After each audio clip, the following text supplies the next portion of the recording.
కాంగ్రెస్ పార్టీలో ఏ గ్రూప్‌కి ఆ గ్రూప్ నాయకుడే నంబర్ 1. అంటే కాంగ్రెస్ పార్టీని ఓవరాల్‌గా నంబర్ 1 అనేటటువంటి పొజిషన్ ఏమి ఉండదు. కానీ తాము నడుపుతున్నటువంటి వర్గము, ముఠా ఏదైతే ఉందో దానికి తామే నంబర్ 1 అనుకుంటూ నాయకులు ఉంటారు. దీన్ని అధిష్టానం హైకమాండ్ కూడా అంగీకరిస్తూ ఆ మేరకు ప్రోత్సహిస్తూ ఉంటుంది. అందువల్లే విపరీతమైనటువంటి నాయకుల గ్రూపులు కాంగ్రెస్‌లో కనిపిస్తూ ఉంటాయి. అయితే ఇటీవల కాలంలో ఒక పట్టు సాధించడము, లేదంటే మిగిలినటువంటి నాయకుల మీద పై చేయి సాధించడం ద్వారా రేవంత్ రెడ్డి నెంబర్ 1 పొజిషన్ అనేటటువంటిది మిగిలిన వాళ్ళకి ఎవరికీ లేదు. వచ్చే ఎన్నికలు కూడా నేనే లీడ్ చేస్తాను అంటూ స్పష్టంగా ప్రకటనలు చేయడము, ఆ మేరకు హైకమాండ్ కూడా అంగీకరించక తప్పనటువంటి ఒక రాజకీయ అనివార్యత ఏర్పడింది. ఇప్పుడు చూస్తే కనుక నెంబర్ 2 ఎవరు?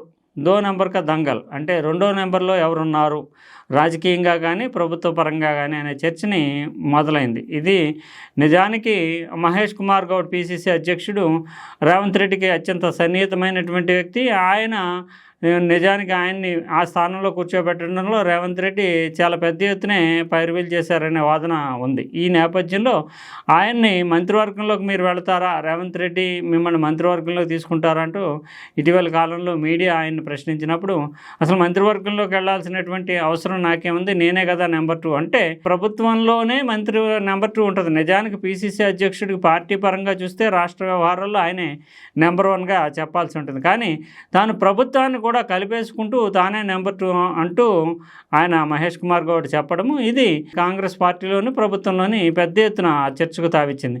ఇంతవరకు మల్లుబట్టి విక్రమార్క ఉప ముఖ్యమంత్రిగా ఉన్నటువంటి మల్లుబట్టి విక్రమార్కే నెంబర్ 2గా అన్అఫిషియల్గా చలామణి అవుతున్నారు. మిగిలిన వాళ్ళు చాలా కీలకమైన నాయకులు ఉన్నారు.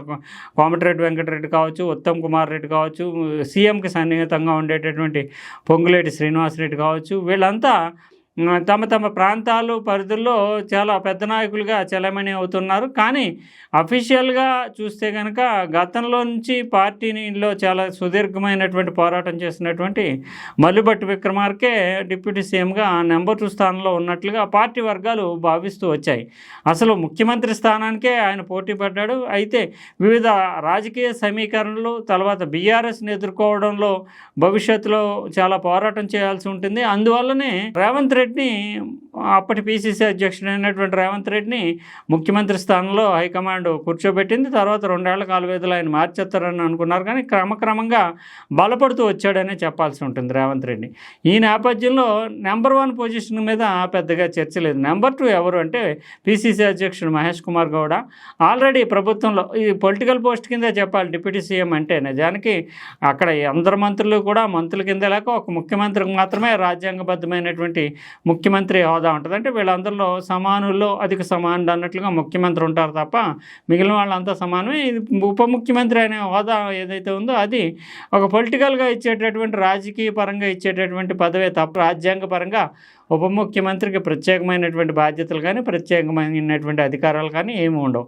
ఇప్పుడు చూస్తే ప్రభుత్వంలో ఉండేటటువంటి బట్టి విక్రమార్క కంటే పిసిసి అధ్యక్షుడిగా ఉన్నటువంటి మహేష్ కుమార్ గౌడ్ తానే నెంబర్ 2 అని చెప్పడంలో ఔచిత్యం ఏంటి, అది సమంజసమేనా అనే చర్చ ఉంది. అయితే నిజానికి ముఖ్యమంత్రితోటి అత్యంత సన్నిహితంగా ఉండడము, ప్రతి విషయంలోని కూడా నిజానికి మల్లుబట్టి విక్రమార్క పార్టీ వ్యవహారాల్లో ఇప్పుడు ఎక్కడ జోక్యం చేసుకోకపోవడం, బట్టి విక్రమార్కని ప్రభుత్వానికే పరిమితం చేస్తూ పార్టీ వ్యవహారాల్లో కూడా రేవంత్ రెడ్డి కీలకంగా చక్రం తిప్పుతున్నారనే వాదన పార్టీలో ఉంది. ఈ నేపథ్యంలోనే అసలు మంత్రివర్గంలోకి తాను వెళితే కనుక మళ్ళీ పార్టీ పగ్గాలు వేరే వాళ్ళకి ఇవ్వాల్సి ఉంటుంది. అది రేవంత్ రెడ్డికి ఇష్టం ఉండకపోవచ్చు. అందువల్లనే మహేష్ కుమార్ గౌడ్ పార్టీ వ్యవహారాలే తాను చూసుకుంటాను, కానీ ప్రభుత్వ పరంగా కూడా తానే నెంబర్ 2 అన్నటువంటి భావాన్ని ముఖ్యంగా కాంగ్రెస్ శ్రేణులకు కావచ్చు, ప్రజలకు కావచ్చు వచ్చి ఇచ్చేందుకు ఈ మీడియా ముందు మాట్లాడినటువంటి మాటల ద్వారా ఆ సంకేతాలను పంపించారనే వాదన వినవస్తుంది. ఏదేమైనా దో నెంబర్ కా దంగల్. అసలు ఎవరు మల్లుబట్టి విక్రమార్క అంటే ముఖ్యమంత్రి